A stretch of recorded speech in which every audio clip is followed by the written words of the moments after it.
दोस्तों, मार्गदर्शन पे आपका बहुत बहुत स्वागत है। दोस्तों, आज मैं बात करूंगी कि पूजा के बाद जो आरती किया जाता है उसमें कौन सा मंत्र ऐसा बोलना है जिसके बिना आपकी आरती अधूरी रह जाती है।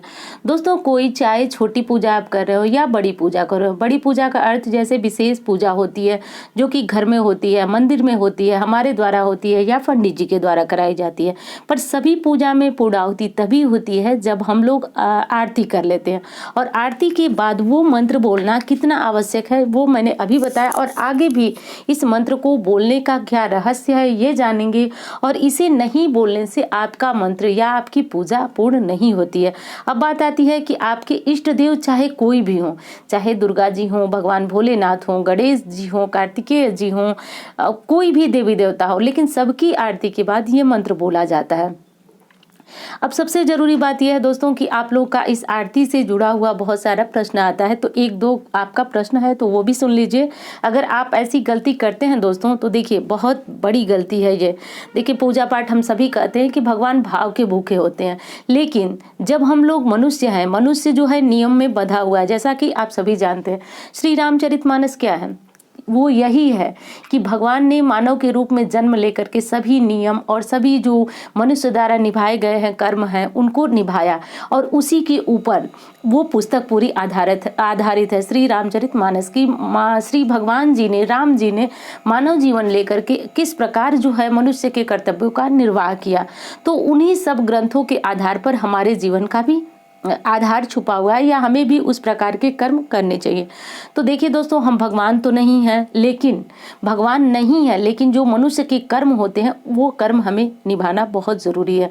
तो उन्हीं कर्मों में आता है पूजा पाठ। मैंने अभी कहा कि भगवान का वास तो है हमारे अंदर है, और भगवान हमारे भाव के भूखे हो, किसी नियम के नहीं। ये बात मैं मानती हूँ, लेकिन अभी जो मैंने कहा कि मानव जीवन जो है वह नियमों में बंधा हुआ है, वो कर्मों में बंधा हुआ है।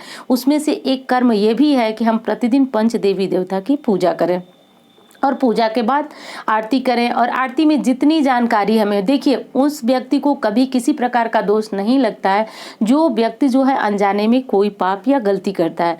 दोष उसको लगता है जो जानता है, जो जानता ही नहीं है वो कैसा दोष का भागी, वो बिल्कुल भी दोष का भागी नहीं। हाँ, लेकिन कोशिश यही करना चाहिए कि जितने में हमारे सनातन धर्म के नियम है, कर्म कांड है, उनको हम विधिवत भली बात निभाते हैं तो ये हमारे जीवन के लिए बहुत अच्छा होता है। दोस्तों, सबसे पहली बात तो ये है कि आरती आपको किस चीज से करना चाहिए, दीपक से या फिर कपूर से करना चाहिए। तो देखिए, बहुत सारे हमारे भाई बहन पूछते हैं कि पूजा में हम लोग एक ही दीपक जलाते हैं और उसी दीपक को उठा करके और पूजा समाप्त होने के बाद आरती भी कर देते हैं। दोस्तों, ये सर्वथा गलत है, ऐसा बिल्कुल नहीं करना चाहिए आपको। पूजा में एक दीपक आपको जलाना अनिवार्य है, क्योंकि वो दीपक आपका कर्म साक्षी दीपक होता है। कर्म साक्षी का अर्थ होता है कि जो आप मंत्र जपते हैं, चालीसा पढ़ते हैं, जो कुछ भी करते हैं उसका साक्षी वो दीपक माना जाता है। तो कभी भी उस दीपक को आपको उठा करके आरती नहीं करनी है। अब सबसे बड़ी बात तो ये है कि अगर आप कपूर से किसी भी देवी देवता की आरती करते हैं तो ये सर्वश्रेष्ठ माना जाता है। और अगर कपूर से नहीं कर सकते हैं आप, तो फिर आप एक अलग से दीपक बना लीजिए घी का, और उससे आप आरती कर सकते हैं। लेकिन आरती कपूर से करें तो ये सर्वश्रेष्ठ है। घी की दीपक से भी करें तो इसमें कोई दोष नहीं है, आप कर सकते हैं। लेकिन दीपक पूजा वाला नहीं, फिर कहूंगी कि दीपक आपको दूसरा ही लेना होगा। अब दोस्तों, बात ये आती है कि आपके इष्ट देव भगवान श्री राम हो सकते हैं, माता दुर्गा हो सकती हैं, गणेश जी हो सकते हैं, कोई भी हो सकता है, भगवान विष्णु हो सकते हैं। मतलब जितने हम हैं उतने हमारे इष्ट देव हैं, क्योंकि दोस्तों जानते हैं आप कि हमारी आस्था जो है अलग अलग देवों पे होती है। तो आपके इष्ट देव चाहे जो भी हों, आप चाहे मंदिर में जितनी भी देवी देवता की मूर्ति रखी है, फोटो रखी है, और जितनी भी पूजा पाठ करती हैं, तो उनमें सबसे पहली बात तो ये आती है कि सबसे पहले किसकी आरती करें। तो दोस्तों, मैं कहूँगी कि आप सबसे पहले जो आपके इष्ट देव हैं उनकी आरती करें। सबसे पहले आप अपने इष्ट देव की आरती करें, जिसको आप मानते हो, या फिर जिनको आप हर सुख दुख परेशानी खुशी मुसीबत आप जिसको हर समय याद करते हो वो आपके इष्ट देव हुए। तो सबसे पहले आप उनकी आरती करें।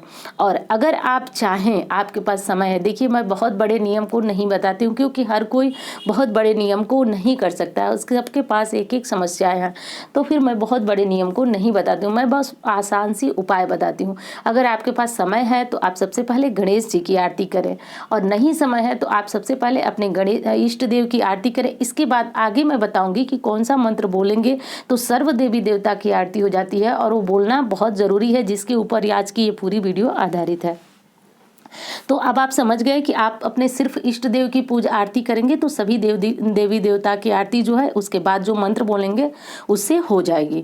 तो अब दोस्तों बात आती है कि आप जब अपने इष्ट देव की आरती कर लिए, अपनी पूजा कर लिए, उसके बाद आपको कौन सा ऐसा मंत्र बोलना है जो कि आपके लिए विशेष अनिवार्य है। तो दोस्तों अगर आप बोलते होंगे तो बहुत अच्छा, इस समय स्क्रीन पे देखिए, कर्पूर गौरम करुणावतारम संसार सारम भुजगेंद्रहारम सदा वसंतम हृदयारविंदे भवम भवानी शहितम नाम। दोस्तों इसमें भगवान भोलेनाथ की स्तुति है, और ये स्तुति, ये मंत्र इतना आवश्यक है बोलना कि जिससे आपकी आरती जो है वह पूर्ण हो जाती है। और फिर कहूँगी कि अगर ये चीज़ आप नहीं बोलते हैं तो फिर आपकी आरती जो है अधूरी मानी जाती है। तो दोस्तों ये मंत्र बोलना आपको बहुत ज़रूरी है। आप अपनी पूजा के बाद आरती में अगर इस मंत्र को बोलते हैं तो भले ही आपने अपने इष्ट देव की आरती की हो, इससे संपूर्ण देवी देवता की आरती हो जाती है, बल्कि तीनों लोकों के में बसे हुए देवी देवताओं की आरती हो जाती है।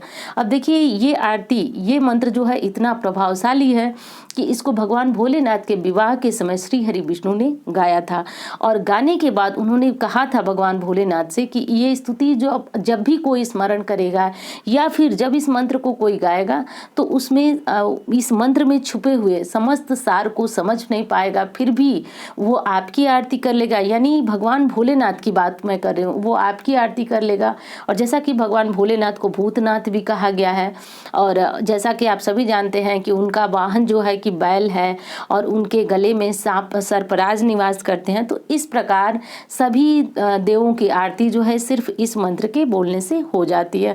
दोस्तों इस मंत्र का अर्थ है, जैसा कि आप स्क्रीन पे ध्यान दीजिए इस समय, कपूर के समान गौर वर्ण वाले। देखिए हम सभी क्या जानते हैं कि भगवान भोलेनाथ जो है उनका स्वरूप जो है वह भस्म लपेटे हुए और जटाओं से जुटे हुए, लिपटे हुए उनका स्वरूप है, परंतु श्री हरि विष्णु जी कह रहे हैं कि कपूर के समान गौर वर्ण वाले करुणावतारम, करुणा के जो साक्षात अवतार हैं। जैसा कि आप सभी जानते हैं कि भगवान भोलेनाथ जो है प्रसन्न होकर के रावण जैसे आतताई को सोने की लंका दे दिए थे, यानी उनको कहा जाता है कि वो अति शीघ्र प्रसन्न हो जाते हैं।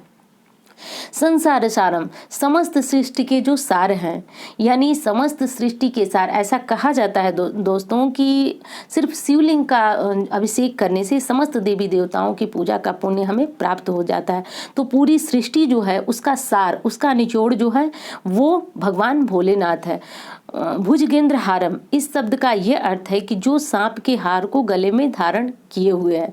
सदा वसंतम हृदयारविंदे भवम भवानी शहितम नाम। इसका अर्थ है कि जो शिव पार्वती के साथ सदैव मेरे हृदय में निवास करते हैं उनको मेरा नमन है।